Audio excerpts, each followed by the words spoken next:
ओम शांति। हमारे ज्ञान योग का प्रैक्टिकल स्वरूप क्या है? और बोलो रमेश भाई। जीवन परिवर्तन, विचार परिवर्तन, यही है ना। कोई बहुत दिनों से ज्ञान में भी चल रहा हो और क्रोध को लिए चल रहा हो, परिवार वाले क्या कहेंगे? तुमसे तो हम ही अच्छे हैं। कईयों को उनमें से भी क्रोध नहीं आता ना, परिवार में से। कोई ज्ञान योग करता हो, 3 बजे उठता हो रोज, लेकिन वाणी सुखदायी न हो, तो लोग उसके ज्ञान योग को स्वीकार नहीं करते। तो आज हम ले रहे हैं टॉपिक, हमें अपने को बदलना है।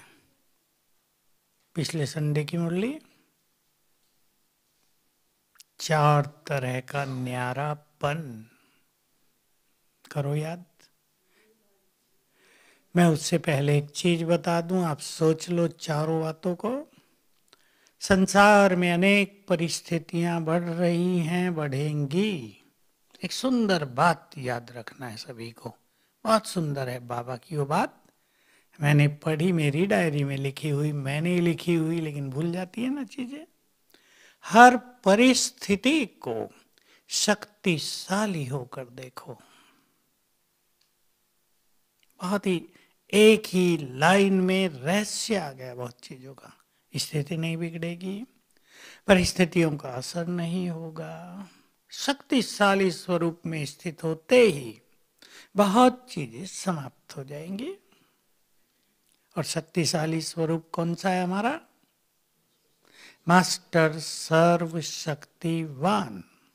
इसलिए इस सीट पर बैठने का हमें बहुत ज्यादा अभ्यास करना है। बाबा ने उस दिन भी कह दिया, सीट पे ना हो तो कोई भी कहना नहीं मानेगा, ऑर्डर नहीं मानेगा। जो भाई बहनों की शिकायत है, बच्चे कहना नहीं मानते। क्यों? नहीं, वो तो है ही बाबा का, हम नहीं मानते, वो तो ठीक है। लेकिन आत्मा देख के बात भी नहीं करते, और भी कि हम स्वमान की सीट पर बैठकर, और उन्हें भी स्वमान की नजर से, आत्मिक नजर से देखकर बात नहीं करते।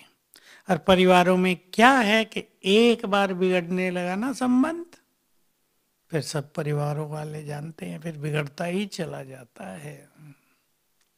आजकल संबंधों में कड़वाहट बढ़ रही है, पहले इतनी नहीं थी। अभी क्यों है ज्यादा? बोलो, आप उत्तर जानते हैं। तो आजकल क्यों संबंधों में कड़वाहट है? कर्मों के हिसाब किताब चुकत हो रहे हैं, असली कारण। आत्माएं हिसाब लेने बहुत आ रही हैं। मैं एक कहानी सुना दूं, कहानी माना सच्ची घटना, अभी अभी जो आई। दादी जी एक ज्ञान में लंबे समय से, अच्छा जीवन चल रहा, पौत्रे ने जन्म लिया। अब वो इस स्थिति में है, उसका शरीर और मानसिक, कि इन्हें माँ को भी और दादी को भी उसको ही समय देना पड़ रहा है सारा। मेरे को कहा, हमारा तो सारा लौकिक जीवन ही खराब हो गया। क्या करना चाहिए ऐसे में? बोलो भाई, खिलौने थोड़ी देर के लिए बंद कर लो। क्या करना चाहिए? ड्रामा को तो देखना चाहिए, पर सेवा भी तो करनी पड़ेगी। पोतरा बन के आ गया है, अभी 3 साल का ही है। हैं? बोलो भाई लोग, बोलो क्या करेंगे? याद करेंगे। याद ही तो नहीं होती ऐसे में, याद हो जाए तो काम अच्छा हो जाए। बोलो, हमें जो बाबा हमें अभ्यास सिखाते हैं ना रोज, उनका प्रयोग करना चाहिए ऐसे केसेज में। क्योंकि उसका संबंध खराब है, वो हिसाब लेने ही आई है आत्मा। कि देखती हूँ कैसे ज्ञान योग करते हो तुम, बहुत सताया है ना मुझे, अब लेती हूँ तुम्हारी खबर। योग बल बढ़ाना पड़ेगा, उसके लिए भी उसको योगदान, ताकि उसके वो विकर्म नष्ट हो जाएं जिनसे ये हाल हुआ। शरीर भी विकलांग, कईयों का तो बच्चों का ही बुरा हाल है। दूसरा, क्षमा याचना, बहुत इंपॉर्टेंट चीज है। दो चीज बहुत इंपॉर्टेंट हैं, सभी इसके महत्व को समझते चले। क्षमा याचना और धन्यवाद करना, शुक्रिया करना। अंग्रेजों की तरह नहीं कि पानी पिला के दिया थैंक्स, ऐसे ही कह देते हैं बिना भावना के, आदत पड़ी है। वो नहीं, सच्चे मन से शुक्रिया करो उन सब आत्माओं को जिसने हमें इस जीवन में मुस्कान दी है ना बहुतों ने। और जिन्होंने थोड़ी गड़बड़ की है, क्षमा याचना कर लो, और पूर्व जन्मों वालों को भी। तो ये खेल जो है थोड़ा सहज हो जाए, इसको पार करना, नहीं तो ये कटुता बढ़ती ही जा रही है। क्षमा याचना, शुक्रिया, सच्चे दिल से कुछ दिन कर लेना है। इसमें टाइम तो नहीं लगता, 1 मिनट भी नहीं लगेगा दोनों में। ये सबको करते रहना और परेशान नहीं होना है। ऐसी परिस्थितियां जब घरों में आ जाती है, संबंधों में आ जाती है, तो उसे शक्तिशाली होकर देखकर समाधान ढूंढना है। आती हैं बातें, कोई नहीं ऐसा जिसके जीवन में नहीं आ रही हैं, लेकिन समाधान है हमारे ही पास। उसको जरा खोज निकालेंगे, चित्त भी शांत हो जाएगा और जल्दी हम उन चीजों से बाहर भी आ जाएंगे। तो न्यारापन 4 चीजों में, पहला देह भान से न्यारे, दूसरा भाई बताएंगे देह के संबंधों से न्यारे, बहनों का नंबर, तीसरा पदार्थ वैभव साधन इनसे न्यारे, और चौथा पीछे वाले स्वभाव संस्कार से न्यारे। माना जो अब के स्वभाव संस्कार हैं वो हमारे नहीं हैं, वो माया की देन है। उससे न्यारे होकर जो हमारे रियल संस्कार हैं उनको जीवन में जगा देना, और ये हमारे हाथ में है। मैं आप सभी को एक सुंदर प्रयोग देना चाहता हूँ, आप उसको भिन्न भिन्न तरह से करके अनुभव बढ़ाना, और किसी को अच्छा हो तो मुझे भी सुना देना, क्योंकि बात बहुत ही गहरी है। और अब जो 7 फरवरी की मुरली आ रही है, 3 दिन ही है ना, उसको ध्यान से सुन लेना। उसकी एक एक लाइन मुझे ऐसा लगा चमत्कारी है, गुह्य राजों से भरी हुई। नोट भी कर लेना, और मुरली कहीं से मिल जाए तो रख भी लेना अपने पास, रिकॉर्डिंग हो, ऑडियो आती हो, रख लेना, उसको सुनना। मैं उसी के आधार से प्रयोग सबको दे रहा हूँ, सभी एक्सपेरिमेंट करें। मैं थोड़े थोड़े करता हूँ, लेकिन बहुत सुंदर इसके अनुभव हो सकते हैं। और वो ये है, 4 तरह की वो शक्तियों की वर्णन है उस मुरली में, और मास्टर सर्वशक्तिवान की विशेष चर्चा है। और मास्टर सर्वशक्तिवान से क्या क्या करा सकते हैं उसकी चर्चा है, कि अगर तुम इस स्वरूप में स्थित हो जाओ तो संकल्प से ही बहुत कुछ कर सकते हो, करा सकते हो। तो वो सुंदर प्रयोग ये है कि मैं आत्मा मस्तक सिंहासन पर विराजमान हूँ, स्वराज्य अधिकारी हूँ, इस सीट पे बैठेंगे, राजा हूँ, और मास्टर सर्वशक्तिवान हूँ, अर्थात बहुत शक्तिशाली हूँ। राजा शक्तिशाली होगा, इसमें अपने को स्थित किया करें। 2-4 बार भी कर लेंगे ना जीवन में, मिनिमम कम से कम 2 बार भी कर ले तो बहुत प्रभावकारी है ये अभ्यास। मैं आत्मा आत्मा के बारे में बाबा ने बहुत अच्छी बात उस दिन कही है और सब उसको प्रैक्टिस कर रहे होंगे। जब तुम आत्माएं परम धाम में हो तो क्या विशेषता है हमारी वहां? हमारी चमक और आत्माओं की चमक से बहुत ज्यादा है। तो अपने को बैठाया करें वहां। जैसे हमारे ऊपर शिव बाबा चमक रहे हैं, वो भी कोई बिंदी थोड़ा है कि पेंसिल से बिंदी लगा दी। अनंत तेज ज्ञान सूर्य, जैसे सूरज का प्रकाश इस दुनिया में फैल जाता है, ज्ञान सूर्य का प्रकाश जैसे ब्रह्मलोक में फैला हुआ है, तो मैं आत्मा उसके नीचे हूं और मैं भी मास्टर ज्ञान सूर्य, बहुत तेजस्वी। मेरा तेज भी दूर दूर तक फैल रहा है। कई सोचते हैं परम धाम में छोटा सा हम दिखाते हैं ना चित्र कि बिंदी बैठी होगी, बिंदी नहीं बैठी। जहां तक एक आत्मा का आभा मंडल है उसके बाद ही दूसरी आत्मा निवास करेगी, उसके आभा मंडल में नहीं जा सकती। जैसे पढ़े लिखे भाई बहने जानते हैं, जहां तक एक ग्रह का ग्रेविटेशनल फोर्स है उसमें दूसरा नहीं आएगा। धरती और चांद के बीच कोई और थोड़ा ही आ जाएगा। फोर्स है, गुरुत्वाकर्षण शक्ति। तो मुझ आत्मा की चमक बहुत ज्यादा है। उदाहरण किसका दिया बाबा ने? सितारों का। कोई सितारे मंद दिखाई नहीं देते और कोई बहुत चमकीले। अपने स्वरूप को इमर्ज किया करें परम धाम में। अब वो करेंगे। मैं आत्मा मस्तक सिंहासन पर हूं। और कभी कभी तो ऐसा अभ्यास कर लिया करें कि मुझसे इतना तेज और प्रकाश फैल रहा है कि अब देह दिख ही नहीं रहा, केवल लाइट ही लाइट फैल गया। अति अति प्रकाश, शक्तियां, प्योरिटी, देह दिख नहीं रहा, लोप हो गया। ये जैसे कहीं बहुत कुछ हो जाए तो दिखना बंद हो जाता है ना मनुष्य, धुआं हो जाए, कुछ और हो जाए, फॉग हो जाए। मास्टर सर्वशक्तिवान हूं। किस किस की मालिक हूं? बोलो, किस किस के? नहीं, कर्मेंद्रियों की। देखो ये बच्ची बहुत अच्छा उत्तर दे रही। इसकी मम्मी दे अब मन बुद्धि की। तीसरे, मन बुद्धि के बाद तीसरा भी तो है, संस्कारों की मालिक। चौथी, देह की मालिक। पांचवी, कर्मेंद्रियों की। ये पांच हमारी कर्मचारी कहो या मुख्य कार्यकर्ता।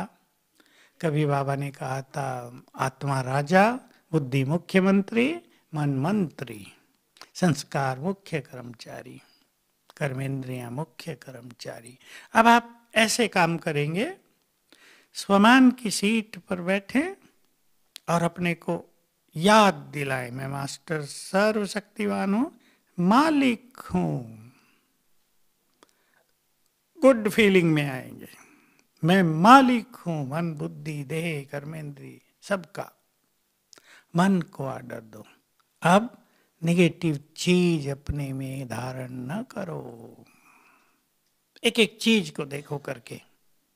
अब तुम्हें निंदा चुगली में रस नहीं लेना है। उसे एक संकल्प दो, वो उसे ग्रहण करता है। अब देखेंगे आप मालिक हो गए तो वो उसे ग्रहण करता है। मेरी बुद्धि, अब कोई गंदगी धारण नहीं करना, किसी का बुरा, ये वो अवगुण, बुरी भावनाएं, इसके लिए तुम्हारे अंदर कोई स्थान नहीं है। सुंदर संकल्प करो, तुम अब ईश्वरीय बुद्धि हो, तुम पारस बुद्धि हो, मुझे तुम्हें दिव्य बनाना है, तुम्हारे अंदर शिव बाबा को बैठाना है, वरदानों से तुम्हारा श्रृंगार करना है। स्वच्छ करो अपने को। आप संकल्प दे दो उसे। कोई भी निंदा किसी करे तुम ग्रहण ही नहीं करना। तो जैसे ही निंदा होगी ना, निंदा वाले तो मिलेंगे आपको, तो आपकी बुद्धि उसे रिजेक्ट करने लगेगी, अंदर नहीं जाने दे, क्योंकि ऑर्डर है मालिक का। संस्कार, किसी के अंदर कुछ भी हो, सारों संस्कारों की बात नहीं कर रहे, कोई एक ले लेना, एक संस्कार, और ऑर्डर करना, तुम मेरे संस्कार नहीं हो, मेरे संस्कार तो ये हैं, हटो तुम। ऑर्डर करना। कर्मेंद्रियों का कोई रस, आपको आकर्षित करता हो, उसे भी ऑर्डर दे देना, नो। मान लो कान इधर उधर की बातें सुनने में रस लेते हैं, नो, ये रस नहीं है, जीवन को नीरस बनाने वाला है, इसे बंद करो। आंखें इधर उधर की बात देखती हैं मोबाइल में, नो, बंद करो इसे, ये तुम्हारा सब्जेक्ट नहीं है, ये कलियुगी मनुष्यों का सब्जेक्ट है, तुम तो भगवान की संतान, तुम्हें महान कार्य करने हैं। ऑर्डर देके देखो। और एक सुंदर चीज और, हम देह के मालिक हैं, ध्यान से सुन लेंगे सभी। इसी के लिए मैं आपको विशेष ध्यान दिला रहा हूं कि ये प्रयोग करें। मैं आत्मा मास्टर सर्वशक्तिवान स्वराज्य अधिकारी देह की मालिक हूं, हाथों की मालिक, पैरों की मालिक, पेट के सभी अंगों की मालिक, हार्ट की मालिक, लंग्स की, कमर की, जो भी है शरीर में अंग। कहीं आपको तकलीफ है, थोड़ी एनर्जी दो वहां, मुझे आत्मा से किरणें निकल कर वहां पहुंच रही हैं, और संकल्प दो, अब अपने को हील करो। हील माना ठीक कर दो, स्वस्थ कर दो। अब स्वयं को हील करो, क्योंकि बॉडी में स्वयं को हील करने की यानी ठीक करने की अपनी अंदर ताकत है। नेचर के ओर का ये बहुत बड़ा सिद्धांत है, अंदर ही ताकत है। हम निगेटिव एनर्जी दे रहे हैं, हम उसको ठीक से, जैसे पालना होती है ना, कुछ खिलाया पिलाया जाता है, हम उसको खिला नहीं रहे ठीक से, कुछ गलत भेज रहे हैं उसके पास। घुटने दर्द है, ऑर्डर दो, हाथ यहाँ रख के, मैं मास्टर सर्वशक्तिवान, दर्द समाप्त हो। देखो इसके प्रभाव क्या होंगे, समझ रहे हैं ना सभी? प्रयोग करेंगे ये सभी। तो हमें 4 चीजों से न्यारे बनना है, हम सब जानते हैं इन चीजों को। देहभान से न्यारा माना अशरीरीपन का अभ्यास। और मैं वो बात आपको याद दिलाता रहूंगा, क्योंकि मुझे भी याद रखनी है। जो बच्चे अशरीरीपन का बहुत अभ्यास करेंगे, विनाश काल में उनका विनाश नहीं होगा, वे स्वेच्छा से देह छोड़ेंगे। बहुत सुंदर ये बाबा का महावाक्य है। अभी आ गया नजदीक में, 1 मास पहले ही आया होगा साकार मुरली के वरदान में। बहुत अच्छी प्रैक्टिस। बाबा ने बांधेलियों से बात करते हुए कहा एक मुरली में, बंधन है ये गायन न करो, मैं आत्मा इस देह के बंधन से न्यारी हूं। ये अभ्यास करो तो बाकी सब बंधन स्वतः ही छूट जाएंगे। सिखा देना जो बांधेलियां आपको मिलती हो। मान लेते हैं ना बहुत बंधन है, मैं कमजोर हूं। बाबा क्या कहा करते थे, याद है? तुम बकरी हो क्या कोई गले में रस्सी डाल के बांध दे? शेरनिया हो, तुम्हें कोई नहीं बांध सकता।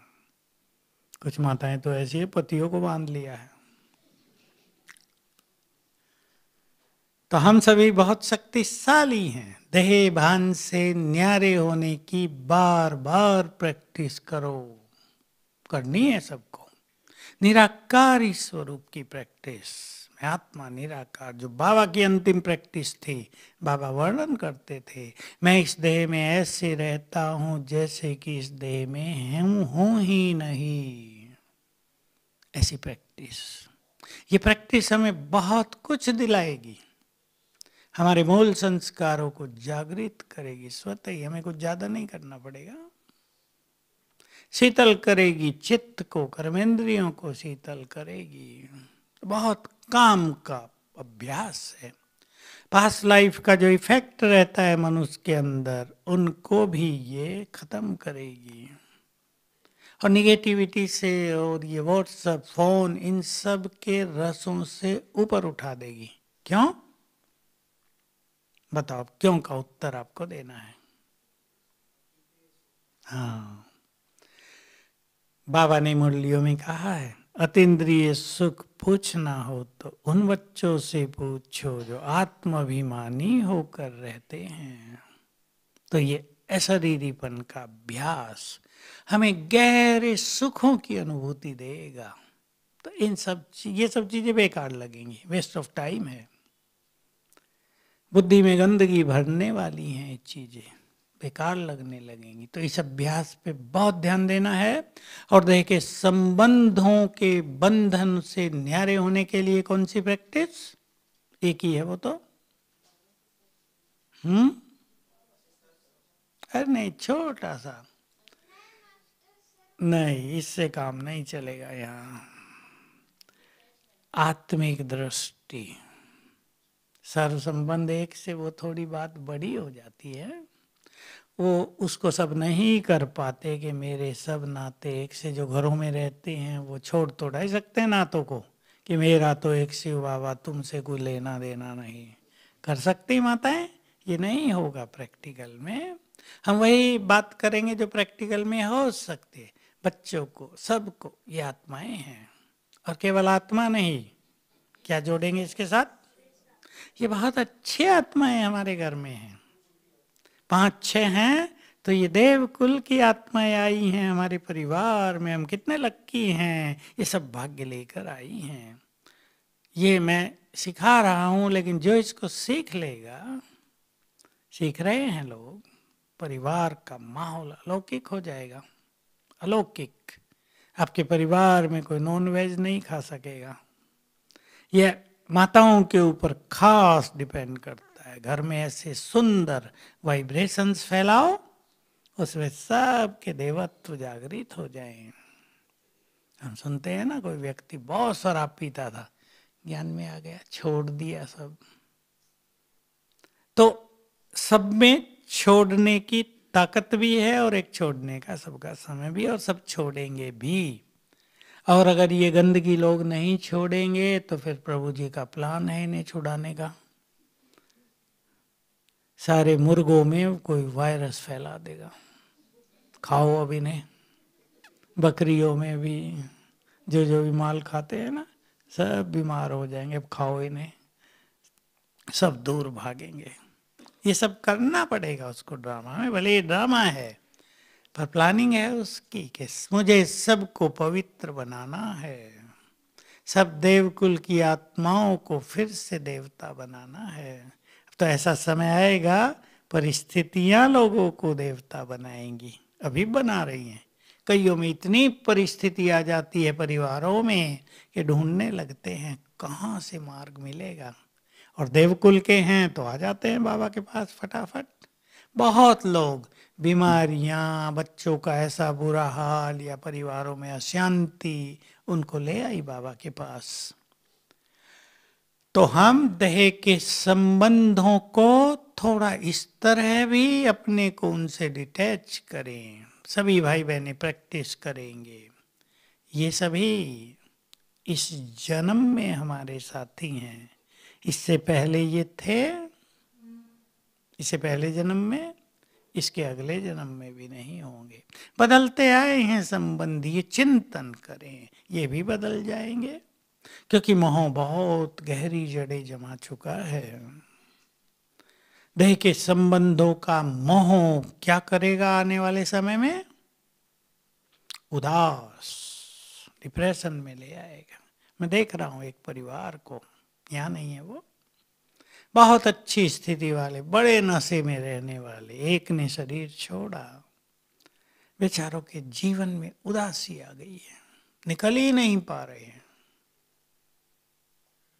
अब जाने वाली आत्मा तो गई, और बहुत अच्छी आत्मा गई, वो बहुत अच्छे तरीके से, बहुत अच्छी आत्मा, पुण्य आत्मा।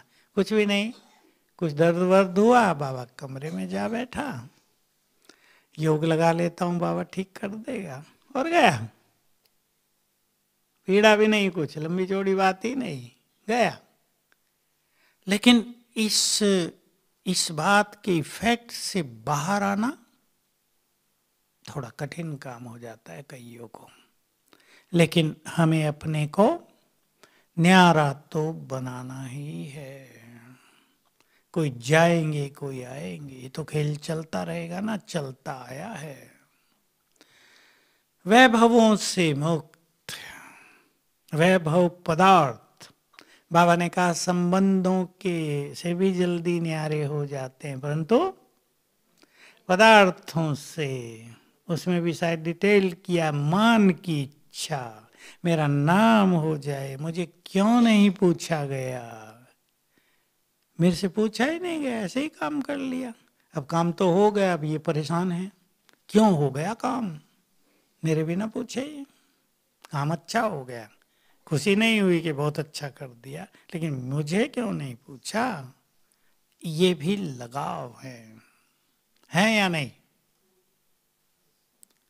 सबसे गुह्य गति नाम मान श्यान से न्यारे होने की है।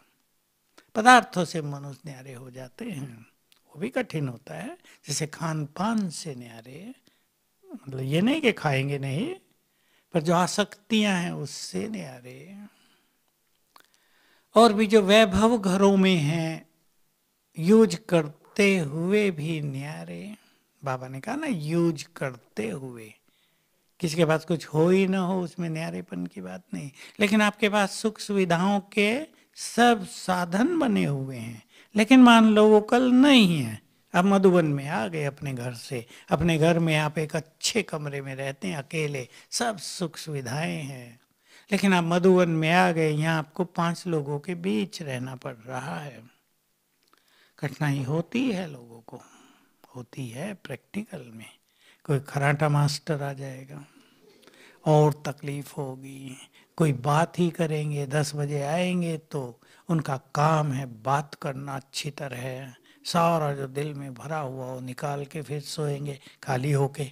बाबा ने कहा मुझे सुनाओ, वो एक दूसरे को सुना के सोते हैं। कईयों को तो बात करने का टाइम ही तब मिलता है, कहते हैं सारा दिन तो सेवा में थे, अभी तो कमरे में आए, अभी भी बात न करें। फिर सवेरे सोते हैं अच्छी तरह योग में, डबल नुकसान हो जाता, तो तकलीफ होती है। कैसे इससे न्यारे होंगे? होना तो पड़ेगा। ये एक मैंने उदाहरण दिया, और भी मान लो आपके वो साधन सब चले जाएं समय पर, तो क्या हम सुखी रह पाएंगे? क्या हमारा जीवन ऐसा है, मेंटलिटी ऐसी है कि सब कुछ है तो भी सुखी, कुछ नहीं है तो भी सुखी? बाबा ने बहुत गहरी बात कही थी। कभी 4 तरह की सेवाओं का वर्णन किया है कभी मुरली में। उसमें कहा यज्ञ सेवा, जो स्थूल सेवा वो बहुत जरूरी है, मनसा सेवा, वाणी की सेवा, गुणों की सेवा। कहा था झाड़ू लगाने की सेवा मिले या 1000 के बीच भाषण करने की, समान अनुभूति। 36 प्रकार का भोजन खाने को मिले या दाल रोटी, समान अनुभूति। कईयों को तो दाल रोटी में आनंद आता है, 36 प्रकार का होगा कहेगा तो पेट खराब कर देगा मेरा, मीठा खा लिया तो अब तो डायबिटीज बढ़ जाएगी, इसलिए दाल रोटी ठीक है। क्यों बाबूजी, है ना? तो हमें ऐसी आदत है कि वैभव हैं तो उनका आनंद, नहीं है तो भी आनंद। और ये तभी होता है जब हम ईश्वरीय सुखों से भरपूर होते हैं।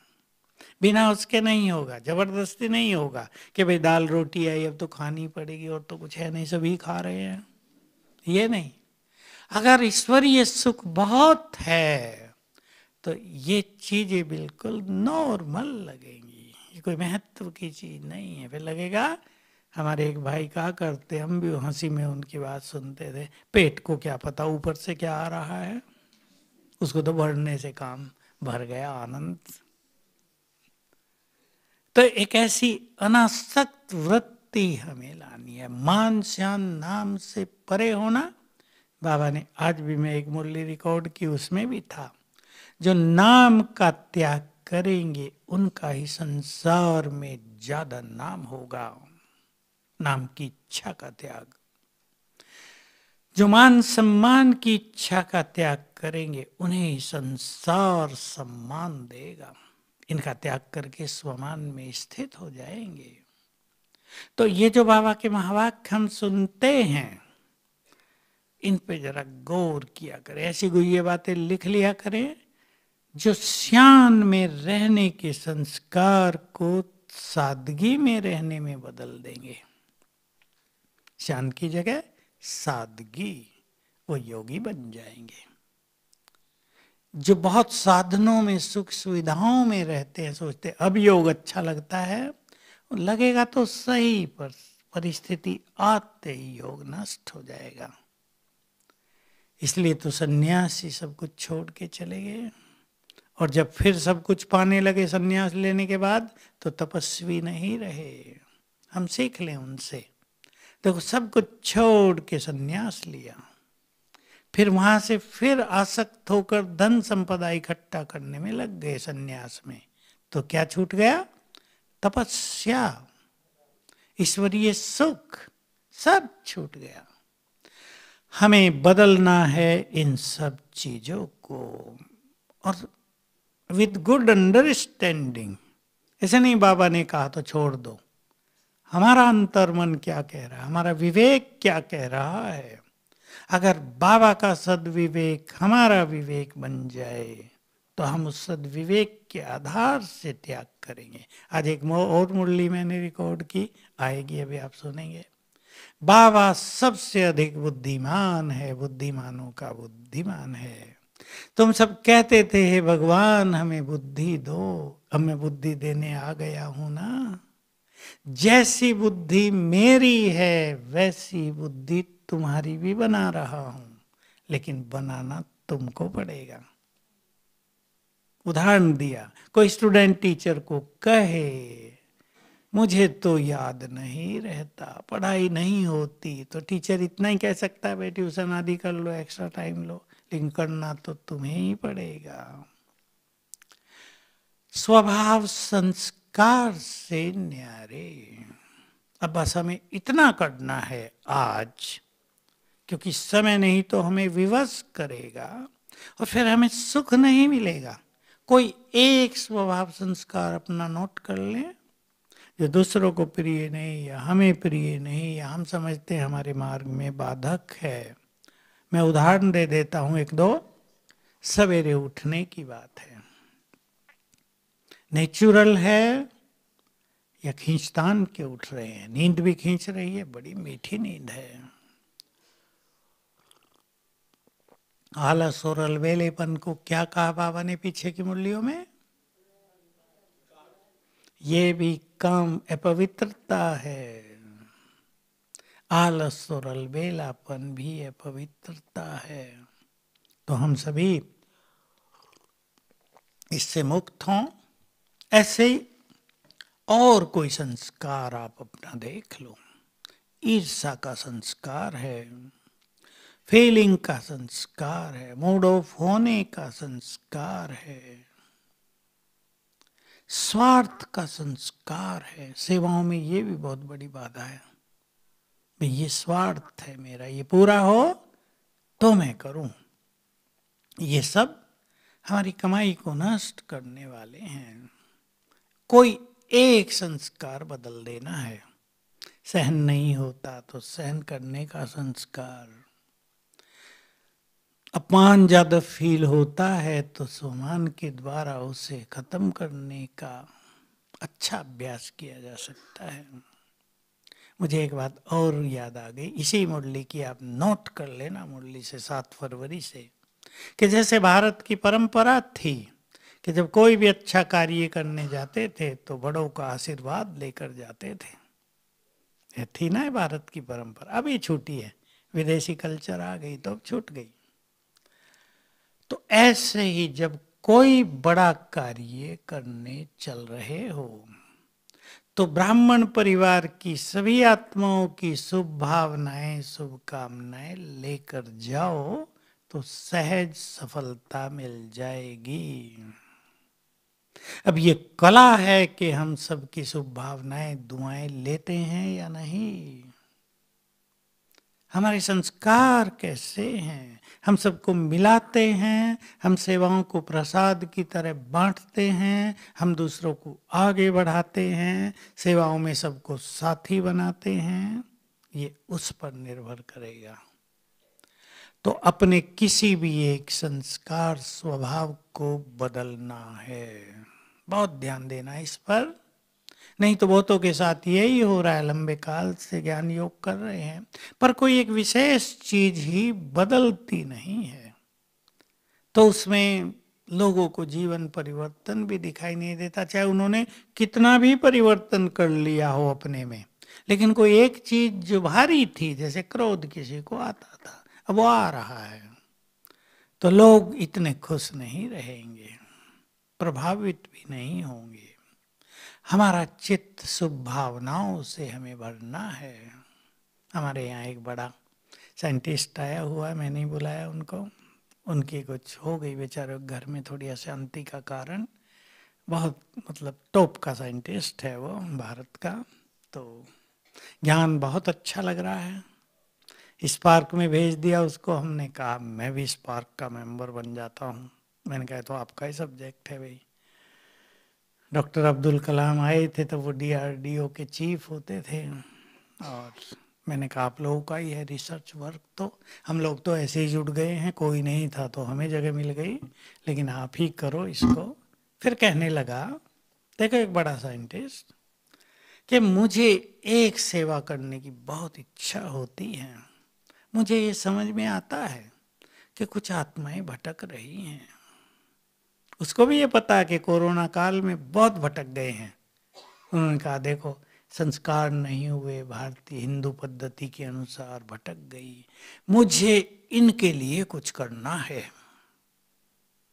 मैंने कहा देखो इसको कितने अच्छे विचार आ रहे हैं। नहीं तो विज्ञान से जुड़े हुए लोग, साइंटिस्ट वो आजकल तो लोग ऐसा ही सोचते हैं ना, साइंटिस्ट माना नास्तिक, पर ऐसा नहीं है। मैं तो कितने वैज्ञानिकों को देखा और कितने वैज्ञानिक ज्ञान में हैं। तो साइंटिस्ट माना नास्तिक नहीं, आस्तिक। मैं आपको बता दूं खुशी की बात, पूना से अभी एक ग्रुप आया तो मुझे कहा कि DRDO का डायरेक्टर भी आया है, मेरे कमरे में आया ऊपर मिलने।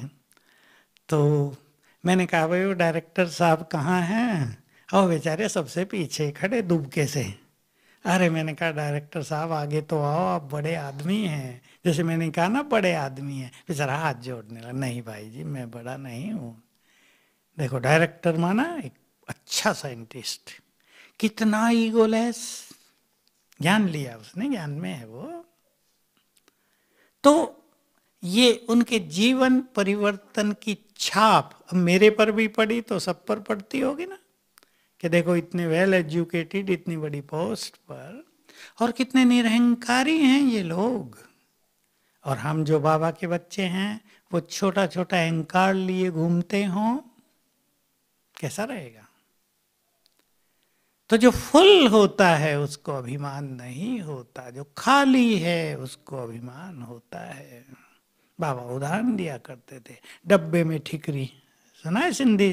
बस अब डब्बे में थोड़ी सी वो मिट्टी के टुकड़े डाल दो घड़े के और हिलाओ, और उसी घड़े में अनाज भर दिया जाए फुल, फिर आवाज करेगा? हिले डुलेगा भी नहीं, स्थिर हो जाएगा। बुद्धि उसकी स्थिर है जो फुल हैं, जो संतुष्ट हैं, जो ज्ञान से भी फुल तो अनुभवों से भी फुल हैं। इसलिए हमें बहुत ध्यान देना है, इस अभिमान को अपने अंदर आने नहीं देना है। मुझे बहुत बहुत निरभिमानी लोग मिलते हैं। एक बहुत बड़े इंडिया के डिपार्टमेंट का चेयरमैन आ गया स्टूडियो में, उसका इंटरव्यू लेना था रुपेश भाई को। अभी सब कहें भाई इसके कपड़े तो वैसे ही हैं, जूते, किसी ने अपने जूते पहनाए उसको, हमारे डायरेक्टर साहब ने उसके बाल ठीक किए, ऊपर से एक अच्छा सा कोट पहनाया ताकि लुक अच्छा हो जाए, तब उसका इंटरव्यू लिया। समझ गए ना मैं क्या कह रहा हूं? इतना जेंटिल व्यक्ति। आपने इसरो का चेयरमैन देखा होगा, टीवी पे आया ना, हमारे यहाँ ज्ञानसौर में डिप्टी चेयरमैन आया था उसका। मैंने कहा ये इतना बड़ा आदमी है क्या? मैंने पूछा यही है डिप्टी चेयरमैन इसरो, भारत की सबसे बड़ी इधर है अहमदाबाद में रिसर्च लेबोरेटरी है ना, बहुत बड़ा संस्थान है, का यही है। अब उसको भी देखो साउथ इंडियन, कैसा भोला सा लगता है बेचारा, चेयरमैन, चेयरपर्सन, एक बड़े डिपार्टमेंट का जो सैटेलाइट भेजते हैं और क्या क्या ऊपर भेजते हैं, क्या क्या बना रहे हैं लॉन्चर। जितने बड़े लोग उतने ही निरहंकारी, जितने अनुभव में फुल, ज्ञान में फुल, उतने ही निरहंकारी। हम भी इससे अपनी जांच करें। हम तो ज्ञान योग के मार्ग पर हैं और निरहंकारी बनना हमारा एक परम लक्ष्य होता है। इसलिए किसी भी कोने में अभिमान छुपा न हो। अभिमान से फिर फीलिंग की बीमारी ज़्यादा बढ़ती है, देह अभिमान से। तो हम स्वमान में स्थित होकर बहुत अच्छी स्थिति अब बनाएंगे। अब तो समय भी हमको मदद कर रहा है, और जिन्होंने लंबा समय अच्छा अभ्यास किए हैं, समय उनके लिए वरदान बन जाएगा। और जिन्होंने नहीं किए, इधर उधर उलझे रहे, समय उनके लिए भारी हो जाएगा। इसलिए समय को हमें अपना मुख्य साथी, अपना वरदान बना के रखना है। बहुत अच्छा, आप सभी तीव्र पुरुषार्थ की फिर से एक लहर फैला दे संसार में। और बाबा के महावाक्य सबने सुने हैं, यहाँ का प्रवाह सारे संसार में फैलता है। जो हम सब करेंगे सारा संसार करने लगेगा। केवल चर्चाएं नहीं, प्रैक्टिकल जीवन में अच्छी प्रैक्टिस, अपना जीवन आदर्श बना लेना, डिवाइन बना देना, इसकी हम सबको बहुत ज़रूरत है। तो बहुत उमंग से एक मुरली आती है, दूसरी मुरली तक संडे को भी तो आती है बहुत अच्छी अच्छी मुरली, उससे एक दो बातें ले लेंगे, उसकी प्रैक्टिस करेंगे जब तक अगले संडे की मुरली आए, तो आत्मा फुल होती जाएगी। देखो, मैं अपना थोड़ा सा अनुभव सुना दूं लास्ट में 1 मिनट में। मेरे को ये बहुत सुंदर सौभाग्य मिला बाबा का। लौकिक पढ़ाई से ही ये आदत थी कि जो आज पढ़ाया गया ना, आज ही तैयार। इल एग्जाम से पहले जो 1 मास की छुट्टी पड़ती थी ना, मेरे लिए बड़ा भारी लगता था, क्या करें इसमें, क्योंकि सभी तैयार होता था पहले। तो यही संस्कार मेरा यहाँ चला शुरू दिन से। जो कुछ बाबा ने कहा, अव्यक्त बाबा बहुत आते थे, वीक में 2 बार, मंडे और गुरुवार, कभी कभी और किसी दिन पर भी। तो जो बाबा ने कहा उसको करना है अभी, जब तक बाबा दूसरी बार आएंगे। तो बहुत अच्छे अनुभव हो गए, क्योंकि तुरंत करने से क्या होता है, बाबा की मदद बहुत मिलती है। एक छोटी सी बात और क्लियर कर दूं, गीत बजेगा। बाबा कहते हैं ना, जो कुछ गलती की मुझे सुना दो, फिर ये भी कह देते हैं माफी नहीं होती, क्षमा नहीं हुई। लोग सोचते हुए सुनाए क्यों, ये प्रश्न आता है मेरे पास भी।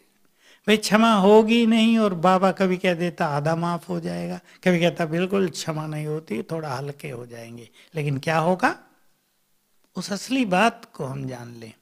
जब हम बाबा को अपनी कोई चीज सुनाएंगे, तो बाबा अपने वाइब्रेशंस हमें रोज देने लगेंगे। भगवान की मदद के हम पात्र बन जाएंगे। इसको आधा माफ कहो या पूरा ही माफ कह लो, भगवान की नजर हम पे आ गई, वो हमें उस कमी को समाप्त करने के लिए वाइब्रेशंस देने लगे। और सुनाते ही हमें बल मिल गया, हल्कापन आ गया। तो ये इसकी प्राप्तियां हैं। चले अब हम सभी योग करेंगे, मास्टर सर्वशक्तिवान स्वराज्य अधिकारी, और एक अभ्यास करेंगे, मैं परम पवित्र आत्मा हूँ और मुझसे पवित्रता की गोल्डन किरणें ब्रेन में और पूरे शरीर में फैल रही हैं, ब्रेन को डिवाइन कर रही हैं और कर्मेंद्रियों को शीतल कर रही हैं। बैठे सिंहासन पर अपने अपने,